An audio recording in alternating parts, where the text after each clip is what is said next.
নমস্কার প্রিয় শ্রোতা বন্ধুরা, রাধাকৃষ্ণ উইথ পিয়ালি চ্যানেলে আমি পিয়ালি আছি আজকে আপনাদের সাথে শ্রীমদ্ ভগবত গীতা পাঠ করে শোনানোর জন্য। আশা করছি তা আপনাদের ভালো লাগবে। প্রিয় শ্রোতা বন্ধুরা, শ্রীমদ্ ভগবত গীতা পাঠ যা আজকের আলোচ্য বিষয়বস্তু। আজকের আলোচ্য বিষয়বস্তু 10ম অধ্যায় অর্থাৎ বিভূতির চকের 34 নং শ্লোক, যা আজকে আপনাদের সাথে পাঠ করে শোনাতে চলেছি। প্রিয় শ্রোতা বন্ধুরা, শ্রীমদ্ ভগবত গীতা পাঠ যা আপনাদের ভালো লাগবে এবং অবশ্যই আপনাদের গুরুত্বপূর্ণ মতামত জানাতে ভুলে যাবেন না। চ্যানেলে প্রথমবার শুনে থাকলে অবশ্যই চ্যানেলটিকে সাবস্ক্রাইব করে দেবেন এবং লাইক কমেন্ট শেয়ার করে পাশে থাকবেন। প্রিয় শ্রোতা বন্ধুরা, শুনতে থাকবেন শ্রীমদ্ ভগবত গীতা পাঠ।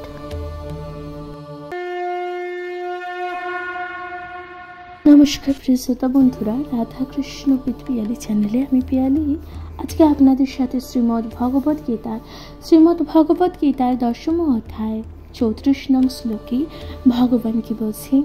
ভগবান শ্রীকৃষ্ণ বলছেন যে মৃত্যু সর্বহরশ্চ অদ্ভুতং বশ্চ ভবিষ্যতাম কীর্তি শিবাক চ নারীনাং স্মৃতি মেধাং ধৃতি ক্ষমা। প্রিয় শ্রোতা বন্ধুরা, এই যে ভগবান শ্রীকৃষ্ণ বলছে, এই যে শ্লোককে বললেন, এই শ্লোকের অনুবাদে ভগবান কি বললেন? ভগবান বললেন, সমস্ত হরণকারীদের মধ্যে আমি সর্বগ্রাসী মৃত্যু, ভবিষ্যতের বস্তু সমূহের মধ্যে আমি উদ্ভব, নারীদের মধ্যে আমি কীর্তি, শ্রীবাণী, স্মৃতি, মেধা ও ধৃতি ও ক্ষমা। প্রিয় শ্রোতা বন্ধুরা, এই কথা ভগবান বলছেন। এরপর তাৎপর্যে ভগবান কি বলছেন? তাৎপর্যে ভগবান বলছেন যে জন্মের পর থেকে প্রতি মুহূর্তেই মানুষের মৃত্যু হয়ে থাকে। এভাবেই প্রতি মুহূর্তেই মৃত্যু প্রতিটি প্রাণীকে গ্রাস করে চলেছে, কিন্তু তার শেষ আঘাতকে মৃত্যু বলেই সম্বোধন করা হয়। তাহলে এখানে যে শেষ আঘাত অর্থাৎ মৃত্যু বলে কাকে সম্বোধন করা হয়? ভগবান বলছেন, এই যে প্রতিটি মানুষ যখন জন্মগ্রহণ করে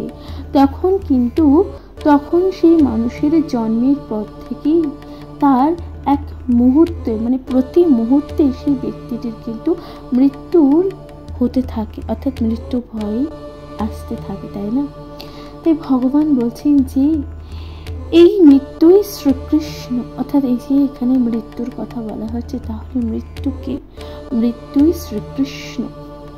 কিন্তু ভগবান বলছেন ভবিষ্যতের বিকাশের জন্য প্রতিটি প্রাণীকেই 6টি মুখ্য পরিবর্তনের মধ্যে দিয়ে যেতে হয়। তাদের জন্ম হয়, তাদের বৃদ্ধি হয়, কিছু কালের জন্য তারা স্থায়ী হয়, তারা প্রজনন করে এবং তাদের হ্রাস হয়, অবশেষে তাদের বিনাশ হয়। এই সমস্ত পরিবর্তনের মধ্যে প্রথমটি হচ্ছে গর্ভ থেকে সন্তানের প্রসব এবং তা শ্রীকৃষ্ণেরই শক্তি। এই যে সন্তানের জন্ম দেওয়া, তা কিন্তু ভগবান বাসুদেব শ্রীকৃষ্ণেরই শক্তির দ্বারা তা কিন্তু সম্ভব হয়। শ্রোতা বন্ধুরা, এরপর ভগবান বলছেন, দেখুন ভগবান শ্রীকৃষ্ণ বলছেন, প্রথমেই উদ্ভবটিতে ভবিষ্যতের সমস্ত কার্যকলাপের উৎস। এখানে উল্লেখিত 7টি ঐশ্বর্য কীর্তি, শ্রী, বাণী, স্মৃতি, মেধা, ধৃতি ও ক্ষমা সবই স্ত্রীলিঙ্গবাচক বলে বিবেচনা করা হয়। কোনো ব্যক্তি যখন এই ঐশ্বর্যগুলির সব কয়েকটি বা অল্প কয়েকটির অধিকারী হন, তখন তিনি মহিমান্বিত হন। কোনো মানুষ যখন ধার্মিক ব্যক্তিরূপে প্রসিদ্ধ হয়, তখন তা তাকে মহিমান্বিত করে। সংস্কৃত শ্রেষ্ঠ ভাষা হচ্ছে সংস্কৃত। তাহলে শ্রেষ্ঠ ভাষা কি? সংস্কৃত। তাই তা অতি মহিমান্বিত। কোনো কিছু পাঠ করার পরে কেউ যখন তা মনে রাখতে পারে, সেই বিশেষ গুণকে বলা হয় স্মৃতি। আর বিভিন্ন বিষয়ের ওপরে বহু গ্রন্থ কেবল অধ্যয়ন করাই নয়, সেই সঙ্গেই সেগুলোকে হৃদয়ঙ্গম করা এবং প্রয়োজনে প্রয়োগ করা সামর্থ্যকে বলা হয় মেধা। শ্রোতা বন্ধুরা, তাহলে মেধা কাকে বলা হয়? এবং এটিও একটি বিভূতি। যে সামর্থ্যের দ্বারা অস্থিরতাকে দমন করা যায় তাকে বলা হয় ধৃতি। আর যখন কেউ সম্পূর্ণ যোগ্যতা সম্পূর্ণ হওয়া সত্ত্বেও বিনয়ী ও নম্র থাকেন এবং সুখে ও দুঃখে ভারসাম্য রক্ষা করতে সক্ষম হন, তখন সেই বিভূতিকে বলা হয় ক্ষমা। শ্রোতা বন্ধুরা, তাহলে এই যে 7টি ঐশ্বর্যের কথা, আশা করছি আপনারা তা বুঝতে পেরেছেন। শ্রোতা বন্ধুরা, তাহলে এখানেই সমাপ্ত হচ্ছে 34 নং শ্লোক। ভগবান কত সুন্দরভাবে এই যে সাতটি যে ঐশ্বর্য যা মানুষের থাকা দরকার, যা প্রতিটি ব্যক্তির অন্তরে, যা প্রতিটি ব্যক্তির মনে থাকা প্রয়োজন, তা কিন্তু ভগবান বলেছেন। এই যে বিনয়ী বা নম্র, ভদ্র কিংবা সুখ বা ক্ষমা, এই সকল কিছু কিন্তু ভগবান কত সুন্দরভাবে ব্যাখ্যা করেছেন। আশা করছি তা আপনাদের ভালো লেগেছে। প্রিয় শ্রোতা বন্ধুরা, এর পরবর্তী শ্লোক অর্থাৎ 35 নং শ্লোকে ভগবান কি বলছেন, আসুন তো যথাযথ ব্যাখ্যা করা যাক। শুনতে থাকবেন শ্রীমদ্ ভগবত গীতা পাঠ। আপনাদের কেমন লাগছে অবশ্যই আপনাদের গুরুত্বপূর্ণ মতামত দিয়ে জানাতে ভুলে যাবেন না। চ্যানেলে প্রথমবার শুনে থাকলে অবশ্যই চ্যানেলটিকে সাবস্ক্রাইব করে দেবে, লাইক কমেন্ট শেয়ার করে অবশ্যই পাশে থাকবেন। প্রিয় শ্রোতা বন্ধুরা, শুনতে থাকবেন শ্রীমদ্ ভগবত গীতা পাঠ।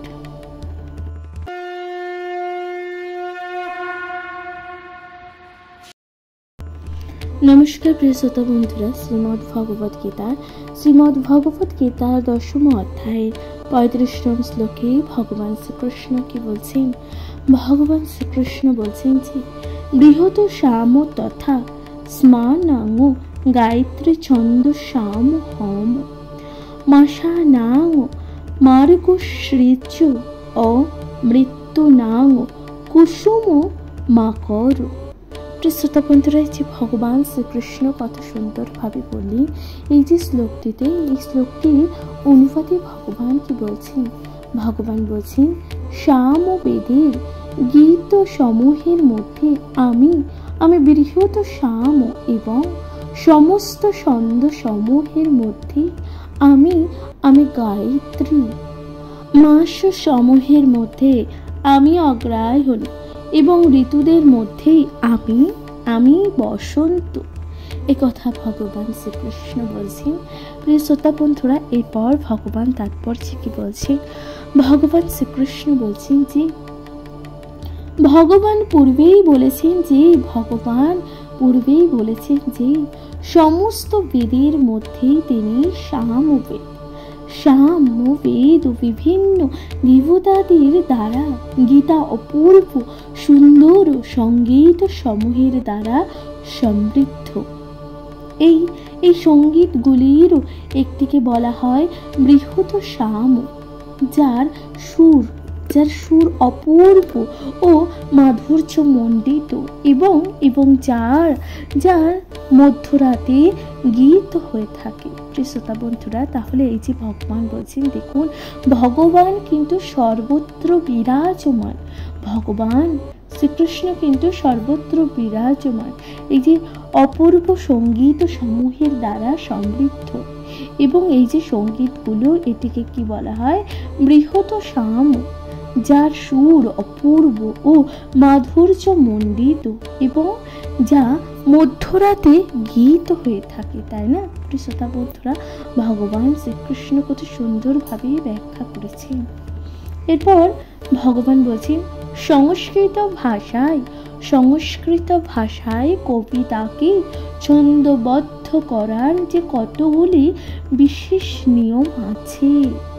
সংস্কৃত ভাষায় কবিতাকে লিপিবদ্ধ করতে গেলে কতগুলো ছন্দবদ্ধভাবে এবং তার নিয়ম আছে।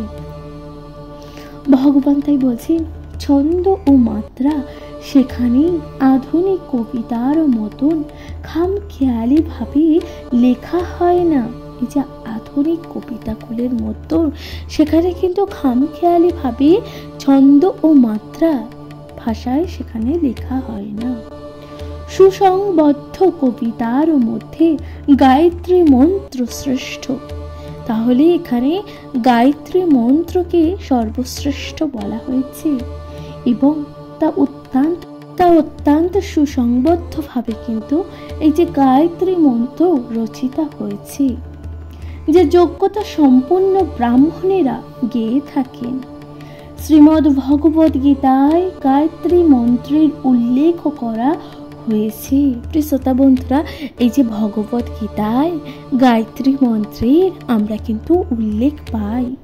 এবার ভগবান বলছেন যেহেতু গায়ত্রী মন্ত্রের মাধ্যমে বিশেষত ভগবানকে উপলব্ধি করা যায়, তাহলে এই যে গায়ত্রী মন্ত্রের মাধ্যমে বিশেষতভাবে ভগবানকে উপলব্ধি করা যায়, তাই তা ভগবানেরই প্রতীক। তাহলে এই যে গায়ত্রী মন্ত্রকে ভগবানেরই প্রতীক হিসাবে ধরা হয়েছে। শ্রোতা বন্ধুরা, ভগবান বলছেন দেখুন প্রধানত আধ্যাত্মিক মার্গে উন্নত মানুষদের জন্য এই মন্ত্র নির্দিষ্ট হয়েছে এবং কেউ যদি এই মন্ত্র সিদ্ধি লাভ করেন, এই যে মন্ত্রে কোনো মানুষ যদি সিদ্ধি লাভ করেন তবে তিনি ভগবত ধামে প্রবেশ করতে পারেন। গায়ত্রী মন্ত্র জপ করতে হলে প্রথমে জড় প্রকৃতির নিয়মানুসারে সত্যগুণে অধিষ্ঠিত হয়ে যথার্থ স্তরে স্থিত ব্যক্তির গুণ অর্জন করতে হবে। প্রিয় শ্রোতা বন্ধুরা, তাহলে গায়ত্রী মন্ত্র কিভাবে জপ করতে হবে তাহলে তা কিন্তু বলা হয়েছে। বৈদিক সভ্যতায় গায়ত্রী মন্ত্র কি অত্যন্ত গুরুত্বপূর্ণ এবং অত্যন্ত গুরুত্বপূর্ণের সঙ্গে ব্রহ্মের শব্দ অবতার বলে গণ্য করা হয়। ব্রহ্মা এই মন্ত্রের প্রবর্তক। তাহলে এই যে এই মন্ত্র কে প্রবর্তক, কে রচিত করেছেন? স্বয়ং ব্রহ্মা। এবং গুরু শিষ্য পরম্পরা তা থেকে নেমে এসেছে। শ্রোতা বন্ধুরা, তাহলে এই যে মন্ত্র গুরু ও শিষ্যের পরম্পরায় তাহলে তা কিন্তু নেমে এসেছে। ভগবান বলছেন এরপর সমস্ত মাসের মধ্যে অগ্রহায়ণ মাসকে বছরের শ্রেষ্ঠ সময় বলে গণ্য করা হয়। কারণ ভারতবর্ষে এই সময় ক্ষেতের সমগ্র ফসল সংগ্রহ করা হয় এবং জনসাধারণ এই সময় আনন্দ অনুভব করেন। অবশ্যই বসন্ত এমন একটি ঋতু যে সমগ্র জগতের সকলেই তা কিন্তু পছন্দ করে। প্রিয় শ্রোতা বন্ধুরা, তাহলে ভগবান বলছেন যে দেখুন বসন্তকাল অর্থাৎ বসন্ত এমন একটি ঋতু যা এই জগতের সকল মানুষ এই ঋতুটিকে কিন্তু পছন্দ করেন।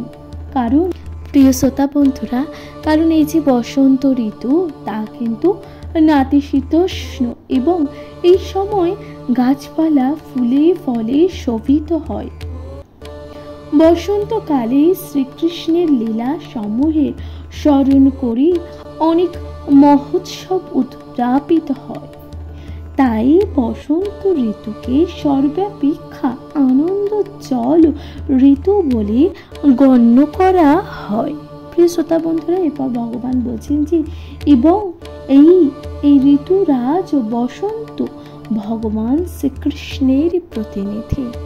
সুতরাং এই যে বসন্তকালে আবহাওয়া কেমন থাকে? আবহাওয়া না শীত না গরম, এবং বসন্তকালে এই যে নাতিশীতোষ্ণ আবহাওয়ার জন্য সকল মানুষের কিন্তু অত্যন্ত প্রিয় হয়ে থাকে এই ঋতু।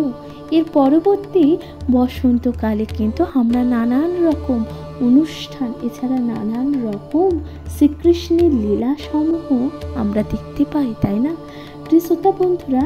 এই কারণে একে ঋতুরাজ বলা হয়েছে, অর্থাৎ ঋতুদের মধ্যে রাজা বলা হয়েছে বসন্তকালকে।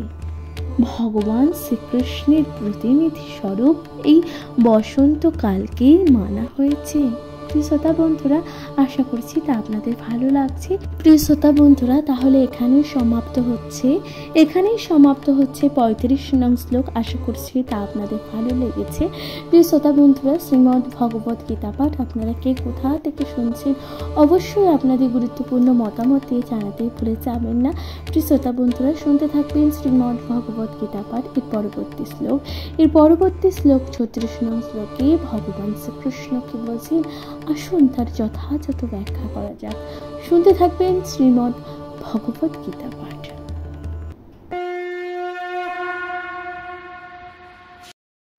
নমস্কার প্রিয় শ্রোতা বন্ধুরা, শ্রীমদ্ ভগবত গীতার 10ম অধ্যায় 36 নং শ্লোকে ভগবান শ্রীকৃষ্ণ কি বলছেন? ভগবান বলছেন, দুত্তং ছদম তস্মস্য তেজিন্দ্রে জন্যি না মোহ জয় অস্মি ব্যবসায়স্মি সত্যং সত্যবতামহম। প্রিয় শ্রোতা বন্ধুরা, যে ভগবান শ্রীকৃষ্ণের যে শ্লোকটি বললেন, এই শ্লোকের অনুবাদে ভগবান কি বলছেন? ভগবান বলছেন, সমস্ত বঞ্চনাকারীদের মধ্যে আমি দ্রুত ক্রিয়া এবং তেজস্বীদের মধ্যে আমি তেজ, আমি বিজয়, আমি উদ্যম, এবং আমি বলবানদের মধ্যে আমি বল। এ কথা কে বলছে? ভগবান বলছেন। ভগবান শ্রীকৃষ্ণ এত সুন্দরভাবে ব্যাখ্যা করলেন, এত সুন্দরভাবে অনুবাদের ব্যাখ্যা করলেন। এরপর ভগবান তাৎপর্য কি বলছেন? ভগবান তাৎপর্য বলছেন যে সমগ্র ব্রহ্মাণ্ডে নানান রকম প্রবঞ্চনাকারী আছে। সব রকম প্রবঞ্চনার মধ্যে দ্রুতক্রিয়া সর্বোপরি। এই যে প্রবঞ্চ, সকল কিছু ছল চাতুরতা, এই সকল কিছু প্রবঞ্চকারীর মধ্যে দ্রুতক্রিয়া অর্থাৎ ভাষা খেলা, এটা কিন্তু সর্বোপরি, সবার ওপরই ভগবান বলছেন। তাই তো শ্রীকৃষ্ণের প্রতীক পরমেশ্বর রূপে শ্রীকৃষ্ণ যে কোনো সাধারণ মানুষের থেকে অনেক বড় প্রবঞ্চক হতে পারেন। শ্রীকৃষ্ণ যদি কাউকে প্রতারণা করতে চান, তাহলে কেউ তার সেই ছলনায় এড়াতে কিন্তু পারে না, তাই না প্রিয় শ্রোতা বন্ধুরা? বাসুদেব শ্রীকৃষ্ণ যদি কারোর সাথে ছল করতে চায়, তাহলে ভগবান সেই ছলনা ছড়াতে পারবে, এবং সেই ছলনা এড়াতে কারোর কিন্তু সেই ক্ষমতাই নেই। তাই ভগবান বলছেন, কেবল কতিপয় বিষয় নয়, ভগবান সব ব্যাপারে শ্রেষ্ঠ ও মহান। বিজয়ীদের মধ্যে তিনি জয়, তিনি তেজস্বীদের মধ্যে তেজ, উদ্যমী এবং অধ্যাবসায়ীদের মধ্যে তিনি সর্বোৎকৃষ্ট উদ্যমী ও অধ্যাবসায়ী। দুঃসাহসীদের মধ্যে তিনি শ্রেষ্ঠ এবং দুঃসাহসী, এবং বলবানদের মধ্যে তিনি শ্রেষ্ঠ বলবান। শ্রীকৃষ্ণ যখন এই জগতে প্রকট ছিলেন, শ্রীকৃষ্ণ যখন এই জগতে প্রকট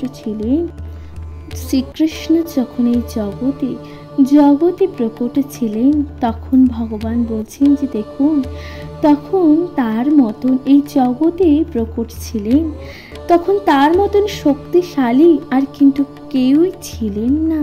এমনকি তার শৈশবে তিনি গিরি গোবর্ধন পর্বতকে তুলেছিলেন। অর্থাৎ শৈশবে শ্রীকৃষ্ণের সেই বাল্য লীলা আমরা তো সবাই জানি। যখন কিনা সেই গোবর্ধন পর্বতকে বাসুদেব শ্রীকৃষ্ণ গোবর্ধন পর্বতকে নিজের কনিষ্ঠ আঙ্গুলে তুলে ধরেছিলেন। তার মতন প্রবঞ্চকও আর কেউ নেই, তার মতন তেজস্বীও আর কেউ নেই, তার মতন বিজয়ী আর কিন্তু কেউ নেই, তার মতন উদ্যমী কিন্তু কেউ নেই, এবং তার মতন বলবানও আর কেউ নেই। প্রিয় শ্রোতা বন্ধুরা, তাহলে ভগবান অর্থাৎ বাসুদেব শ্রীকৃষ্ণই কিন্তু সর্বশ্রেষ্ঠ, তার মতন এই জগৎ সংসারে আর কিন্তু কেউ নেই। তাহলে এখানেই সমাপ্ত হচ্ছে 36 নং শ্লোক। আশা করছি তা আপনাদের ভালো লাগছে। এর পরবর্তী শ্লোক 37 নং শ্লোকে ভগবান শ্রীকৃষ্ণ বলছেন, আসুন তার যথাযথ ব্যাখ্যা করা যাক।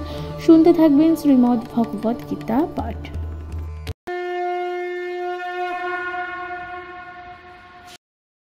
নমস্কার প্রিয় শ্রোতা বন্ধুরা, শ্রীমদ্ ভগবত গীতার 10ম অধ্যায় 37 নং শ্লোকে ভগবান শ্রীকৃষ্ণ কি বলছেন? ভগবান বলছেন, বৃষ্টিনাং বাসুদেব অস্মি পাণ্ডবানাং ধনঞ্জয় মুনি নাম পশ্যং ব্যাস কবি নাম মুশন কবি। অর্থাৎ এখানে ভগবান কি বলছেন? অনুবাদে ভগবান বলছেন, ঋষিদের মধ্যে আমি বাসুদেব, এবং পাণ্ডবদের মধ্যে আমি অর্জুন, মুনিদের মধ্যে আমি ব্যাস, এবং কবিদেরও মধ্যে আমি উশনা। শ্রোতা বন্ধুরা, ভগবান শ্রীকৃষ্ণ কত সুন্দরভাবে তাহলে অনুবাদের ব্যাখ্যা করলেন। এরপর ভগবান তাৎপর্যে কি বলছেন? ভগবান শ্রীকৃষ্ণ তাৎপর্যে বলছে, শ্রীকৃষ্ণ আদি পরমেশ্বর ভগবান এবং বলদেব তার সাক্ষাৎ কায় ভূহ। শ্রীকৃষ্ণ ও বলদেব উভয় বসুদেবের পুত্র রূপে অবতরণ করেন। তাই তাদের দুজনেই বাসুদেব বলে অভিহিত করা যেতে পারে। অন্যদিকে অন্য আরেকটি দৃষ্টিভঙ্গি থেকে বিচার করলে বলা যায় যে, যেহেতু শ্রীকৃষ্ণ কখনোই বৃন্দাবন পরিত্যাগ করতে চান না, তাই অন্যত্র প্রকাশিত তার রূপ সমূহ তার স্বয়ং প্রকাশ। বাসুদেব শ্রীকৃষ্ণ সাক্ষাৎ প্রকাশ, তাই তিনি শ্রীকৃষ্ণ থেকে অভিন্ন। এখানে বুঝতে হবে যে ভগবদ গীতার এই শ্লোকে যে বাসুদেবের কথা বলা হয়েছে, তিনি বলদেব বা বলবান, কারণ তিনি সমস্ত অবতারের আদি উৎস, এবং তাই তিনি বাসুদেবের মূল উৎস স্বরূপ। ভগবানের সাক্ষাৎ প্রকাশেরা স্বয়ং এই এবং এছাড়াও বিভিন্ন অংশে নামে তার আরেকটি প্রকাশ আছে। তা কি? অনুচৈতন্য রূপ ও সাধারণ জীব। তাহলে ভগবানের যে আরেকটি রূপ, তা ভগবান বলছে এই যে অনুচৈতন্য এবং সাধারণ জীব। পাণ্ডুপুত্রদের মধ্যে অর্জুন ধনঞ্জয় রূপ বিখ্যাত। তিনি নরশ্রেষ্ঠ, তাই তিনি শ্রীকৃষ্ণের প্রতিনিধি। মুনি অথবা শ্রীকৃষ্ণের জ্ঞানে পারদর্শী পণ্ডিত ব্যক্তিদের মধ্যে শ্রীল ব্যাসদেব সর্বশ্রেষ্ঠ। কারণ এই যে কলিযুগের জনসাধারণকে বৈদিক জ্ঞান প্রদান করার মানসে তিনি বেদকে নানানভাবে ব্যাখ্যা করেছেন। আবার ব্যাসদেবকে ভগবান শ্রীকৃষ্ণের অবতার বলা হয়। তাই তিনি শ্রীকৃষ্ণের প্রতিনিধি। কবি তাদের বলা হয় যারা যে কোনো বিষয়ে পুঙ্খানুপুঙ্খভাবে চিন্তা করতে সক্ষম। কবিদের মধ্যে দ্বৈতদের কুল গুরু উষনা ও বা শুক্লাচার্যই শ্রেষ্ঠ। তিনি অত্যন্ত বুদ্ধিমান এবং দূরদৃষ্টি সম্পন্ন রাজনীতিজ্ঞ ছিলেন। এভাবেই শুক্লাচার্য শ্রীকৃষ্ণের বিভূতি আরো একজন প্রতিনিধি। শ্রোতা বন্ধুরা, তাহলে ভগবান বলছেন এই যে অসুর গুরু শুক্লাচার্য তিনিও কিন্তু ভগবানের একজন প্রতিনিধি। এবং তিনি কেমন ছিলেন? শুক্লাচার্য তিনি কেমন ছিলেন? তিনি কিন্তু অত্যন্ত দূরদৃষ্টি সম্পন্ন এবং রাজনীতিজ্ঞ ছিলেন। শুক্লাচার্য অত্যন্ত বুদ্ধিমান এবং তিনি কিন্তু দূরদৃষ্টি সম্পর্ক একজন ব্যক্তি ছিলেন। তিনি ছিলেন অসুরদেরও অসুর গুরু এবং তাই তিনি শুক্লাচার্য। তাই ভগবান বলছেন যে শুক্লাচার্য ছিলেন ও ভগবান শ্রীকৃষ্ণের একজন প্রতিনিধি। প্রিয় শ্রোতা বন্ধুরা, তাহলে এখানেই সমাপ্ত হচ্ছে 37 নং শ্লোক। আশা করছি তা আপনাদের ভালো লাগছে। পরবর্তী শ্লোক 38 নং শ্লোকে ভগবান শ্রীকৃষ্ণ কি বলছেন আসুন তার যথাযথ ব্যাখ্যা করা যাক। শুনতে থাকবেন শ্রীমদ্ ভগবত গীতা পাঠ। আশা করছি তা আপনাদের ভালো লাগছে। অবশ্যই আপনাদের গুরুত্বপূর্ণ মতামত দিয়ে জানাতে ভুলে যাবেন না। চ্যানেলে প্রথমবার শুনে থাকলে অবশ্যই চ্যানেলটিকে সাবস্ক্রাইব করে দেবেন, লাইক করে শেয়ার করে পাশে থাকবেন। প্রিয় শ্রোতা বন্ধুরা, শুনতে থাকুন শ্রীমদ্ ভগবত গীতা পাঠ।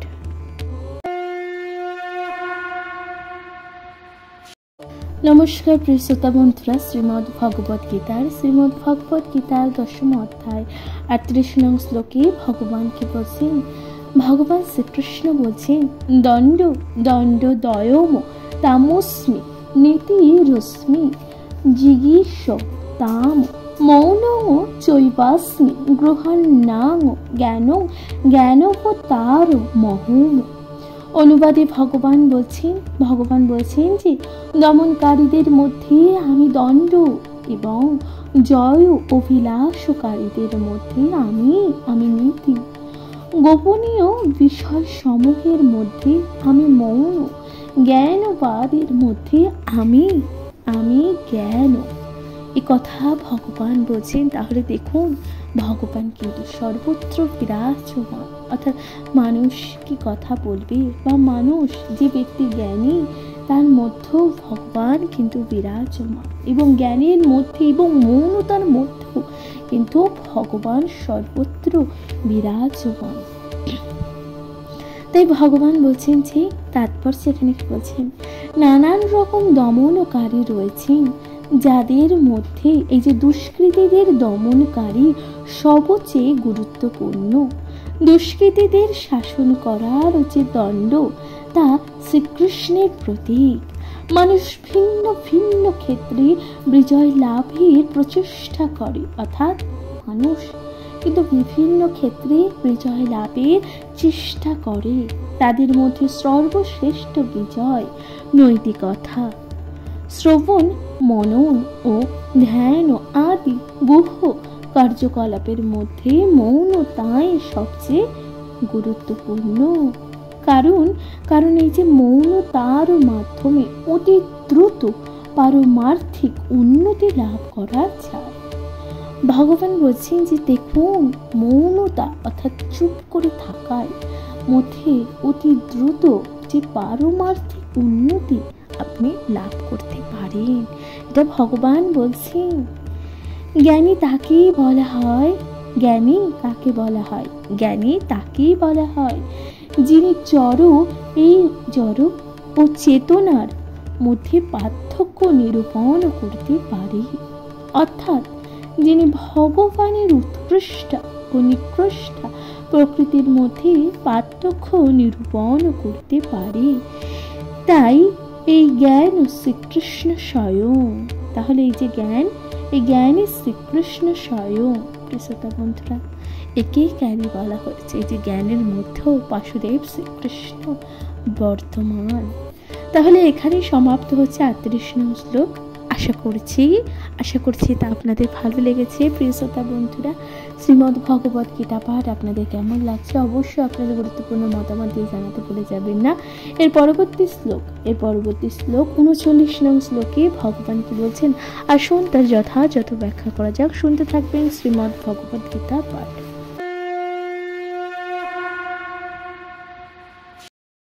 নমস্কার প্রিয় শ্রোতা বন্ধুরা, শ্রীমদ্ ভগবত গীতার 10ম অধ্যায় 39 নং শ্লোকে ভগবান কি বলছেন?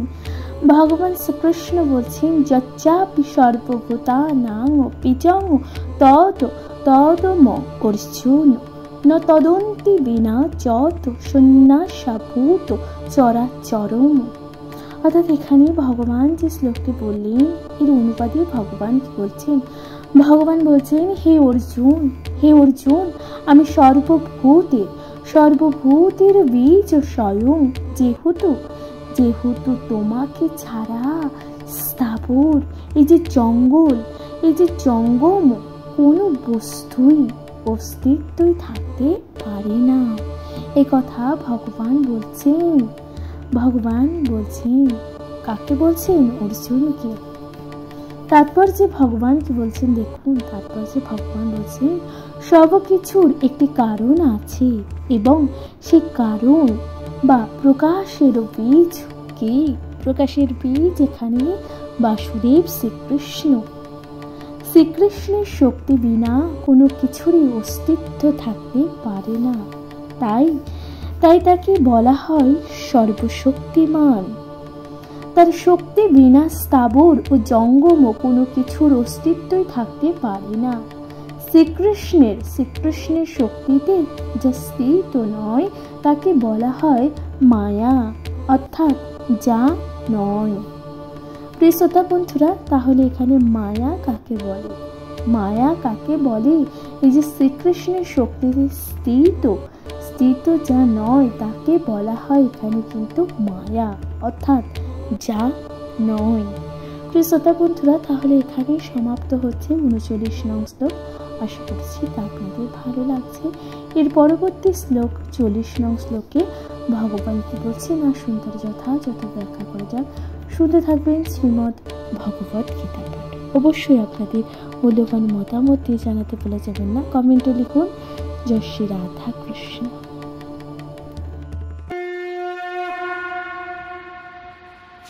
নমস্কার প্রিয় শ্রোতা বন্ধুরা, তাহলে শ্রীমদ্ ভগবত গীতার 10ম অধ্যায় 40 নং শ্লোকে ভগবান কি বলছেন?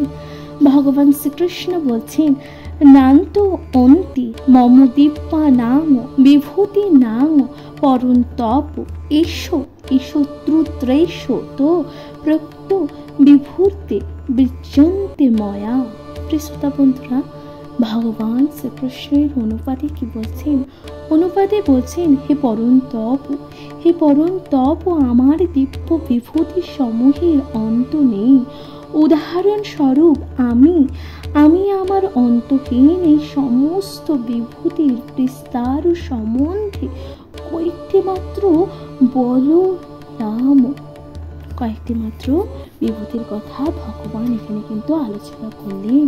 প্রিয় শ্রোতা বন্ধুরা, তাহলে এর তাৎপর্য কি আছে? তাৎপর্যে ভগবান বলছেন বৈদিক শাস্ত্রে বলা হয়েছে যে ভগবানের বিভূতি ও শক্তি নানাভাবে উপলব্ধি করা গেলেও তার বিভূতির কোনো অন্তই নেই। তাই ভগবানের সমস্ত বিভূতি ও শক্তির বর্ণনা কিন্তু করা যায় না। এটা কিন্তু ভগবান বলছেন। অর্জুনের কৌতূহল নিরাবর করাবার জন্য এখানে মাত্র কয়েকটি উদাহরণ দেওয়া হয়েছে। অর্জুনের কৌতূহল নিরাময় করার জন্য ভগবান কয়েকটি উদাহরণ এখানে দিয়েছেন। শ্রোতা বন্ধুরা, এখানে কিন্তু সমাপ্ত হয়ে যাচ্ছে 40 নং শ্লোক। আশা করছি তা আপনাদের ভালো লাগছে। এর পরবর্তী শ্লোক 41 নং শ্লোকে ভগবান কি বলছেন আসুন তার যথাযথ ব্যাখ্যা করা যাক। শুনতে থাকবেন শ্রীমদ্ ভগবত গীতা পাঠ।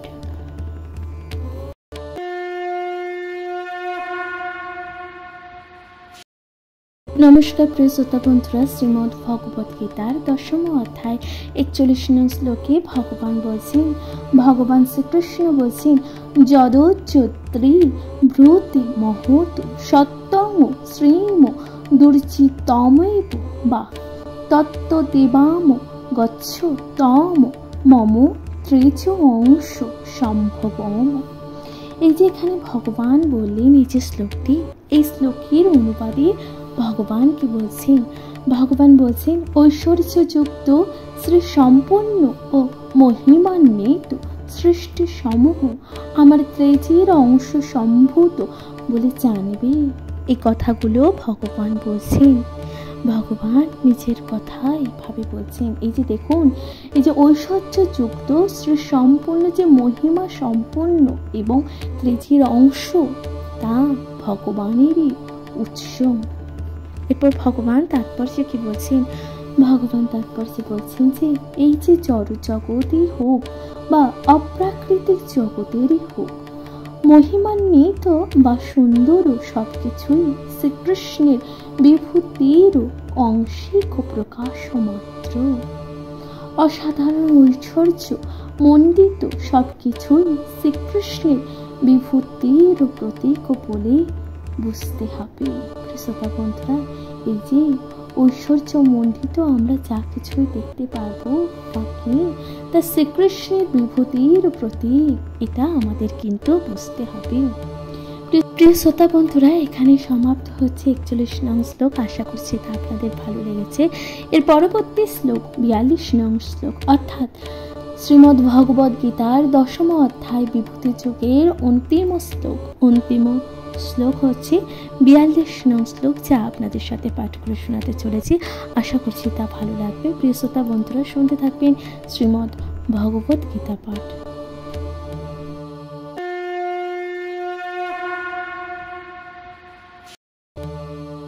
নমস্কার প্রিয় শ্রোতা বন্ধুরা, শ্রীমদ্ ভগবত গীতার 10ম অধ্যায় বিভূতি যোগের সর্বশেষ অর্থাৎ সমাপ্ত শ্লোক হচ্ছে 42 নং শ্লোক। এখানে সমাপ্ত হবে বিভূতি যোগ। প্রিয় শ্রোতা বন্ধুরা, তাহলে 42 নং শ্লোকে ভগবান কি বলছেন?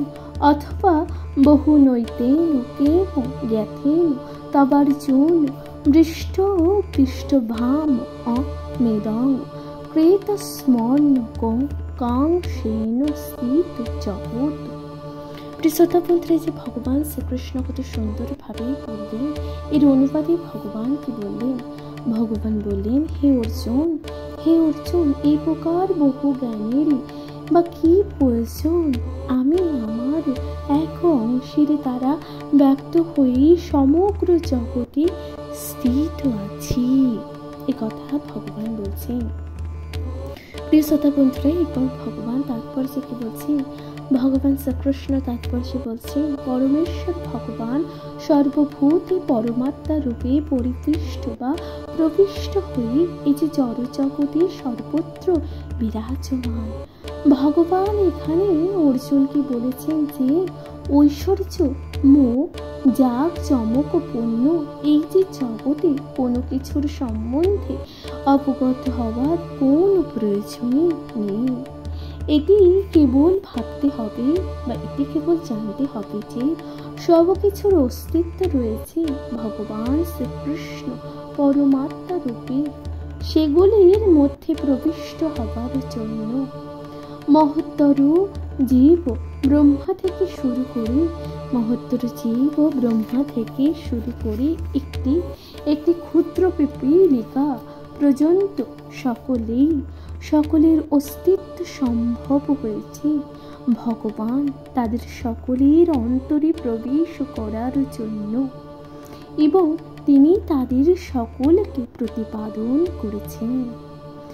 যে কোনো দেব ও দেবীর আরাধনা করে পরমেশ্বর ভগবানের কাছে বা পরম লক্ষ্যে পৌঁছানো যাবে না বলে অনেক প্রচার করে থাকে।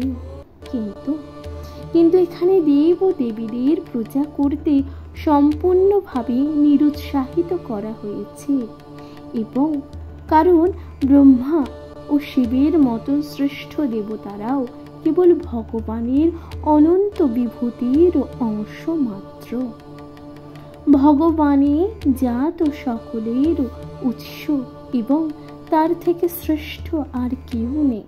তিনি অসমর্থ, তার অর্থাৎ তার সমান অথবা তার থেকে ঊর্ধ্বে আর কিন্তু কেউ নেই। পদ্মপুরাণে বলা হয়েছে যে যদি কেউ পরমেশ্বর ভগবান শ্রীকৃষ্ণকে দেব দেবীর সমান বলে মনে করে, এমনকি তারা ব্রহ্মা বা শিব যেই হোক না কেন তাহলে সে তৎক্ষণাৎ নাস্তিকে পরিণত হয়। ভগবান এটা বলছেন। এরপর কি বলছেন ভগবান শ্রীকৃষ্ণ? কিন্তু যদি আমরা শ্রীকৃষ্ণের শক্তির ও বিস্তার ও বিভূতির বর্ণনা বিশদভাবে অধ্যয়ন করি, তাহলে আমরা নিঃসন্দেহে পরমেশ্বর রূপী শ্রীকৃষ্ণের সম্বন্ধে যথাযথভাবে উপলব্ধি করতে পারি এবং অবিচলিতভাবে অন্যান্য ভক্তি সহকারে তার সেবায় আমাদের মনকে স্থির করতে পারি। ভগবান এরপর বলছেন, তার সাংস ও প্রকাশ রূপে সর্বভূতে বিরাজমান পরমাত্মার বিস্তারের দ্বারা ভগবান সর্বব্যাপ্ত। শুদ্ধ ভক্তেরা তাই সর্বতোভাবে ভগবত সেবার মাধ্যমে তাদের মনকে কৃষ্ণ চেতনার কেন্দ্রীভূত করে। সেখানে তারা সর্বদা অপ্রাকৃতিক স্তরে অধিষ্ঠিত থাকে। ভক্তিযোগী শ্রীকৃষ্ণের আরাধনা সম্বন্ধে এই যে অধ্যায়ের 8ম থেকে 11 শ্লোকে স্পষ্টভাবে উল্লেখ করা হয়েছে। প্রিয় শ্রোতা বন্ধুরা, ভক্তিযোগে শ্রীকৃষ্ণের এই যে আরাধনা সম্বন্ধে আমরা তাহলে কিভাবে জানতে পারবো? 8ম থেকে 11 শ্লোকে তা কিন্তু স্পষ্টভাবে উল্লেখ করা হয়েছে। সেটি শুদ্ধ ভগবত ভক্তির পন্থা। পরমেশ্বর ভগবান ও সান্নিধ্য লাভ করার মাধ্যমে ভক্তিযোগের পূর্ণতা কিভাবে প্রাপ্ত হওয়া যায় তা বিশদভাবে এই অধ্যায়নের বর্ণনা করা হয়েছে। শ্রীকৃষ্ণ থেকে গুরু পরম্পরার ধারা অধিষ্ঠিত মহান আচার্য শ্রীল বলদেব বিদ্যাভূষণের এই অধ্যায়ের তাৎপর্য উপসংহারে বলেছেন যে যদচ্ছিন্ত লেশাং সূর্যান্ত ভবন্তুক্ত গ্রচিতস যদুষেণ ধৃতাং বৃষাং সকৃষ্ণ দশমী অর্চতে। এই কথা এই যে শ্লোকটি কিসে বলা হয়েছে? এটা আচার্য শ্রীল বলদেব ও বিদ্যাভূষণ তার তাৎপর্য উপসংহারে বলা হয়েছে। এরপর ভগবান বলছেন, ভগবান শ্রীকৃষ্ণ বলবান শক্তি থেকে এমনকি শক্তিশালী সূর্য পর্যন্ত শক্তি লাভ করেছেন এবং শ্রীকৃষ্ণের স্বয়ং প্রকাশের দ্বারা সমগ্র বিশ্ব ব্রহ্মাণ্ড পরিচালিত বা প্রতিপালিত হয়। সেই কারণে ভগবান শ্রীকৃষ্ণ পরমারাধ্য অর্থাৎ পরম আরাধ্য। এখানে সমাপ্ত হচ্ছে শ্রীমদ্ ভগবত গীতার 10ম অধ্যায় বিভূতি যোগ। অর্থাৎ এখানে এটি কি বলা হচ্ছে দেখুন, পরম ব্রহ্মের ঐশ্বর্য বিষয়ক ও বিভূতি যোগ ও নামক শ্রীমদ্ ভগবত গীতার 10ম অধ্যায় ভক্তি বেদান্ত তাৎপর্য এটি সমাপ্ত। তাহলে এখানে সমাপ্ত হচ্ছে ভক্তি বেদান্ত তাৎপর্য অর্থাৎ বিভূতি যোগ এখানে সমাপ্ত হচ্ছে। আশা করছি তা আপনাদের ভালো লাগছে। প্রিয় শ্রোতা বন্ধুরা, শ্রীমদ্ ভগবত গীতা পাঠ আপনাদের কেমন লেগেছে অবশ্যই আপনাদের গুরুত্বপূর্ণ মতামত দিয়ে জানাতে ভুলে যাবেন না। চ্যানেল প্রথমবার শুরু থাকলে অবশ্যই চ্যানেলটিকে সাবস্ক্রাইব করে দেবেন। চ্যানেলে প্রথমবার হয়ে থাকলে অবশ্যই চ্যানেলটিকে সাবস্ক্রাইব করে দেবেন এবং আপনি স্বয়ং শুনবেন এবং আপনার কাছের মানুষ প্রিয়জন সকলের সাথে শ্রীমদ্ ভগবত গীতা পাঠ করে নিতে একদম ভুলে যাবেন না। তাহলে আজকের মতন জানাচ্ছি এখানে বিদায়। ভালো থাকবেন, সুস্থ থাকবেন, তথা শ্রীমদ্ ভগবত গীতা পাঠ অবশ্যই শুনতে থাকবেন এবং আপনাদের গুরুত্বপূর্ণ মতামত দিয়ে জানাতে ভুলে যাবেন না। কমেন্টে লিখতে ভুলে যাবেন না। জয় শ্রী রাধা কৃষ্ণ। নমস্কার। ভালো থাকবেন, সুস্থ থাকবেন।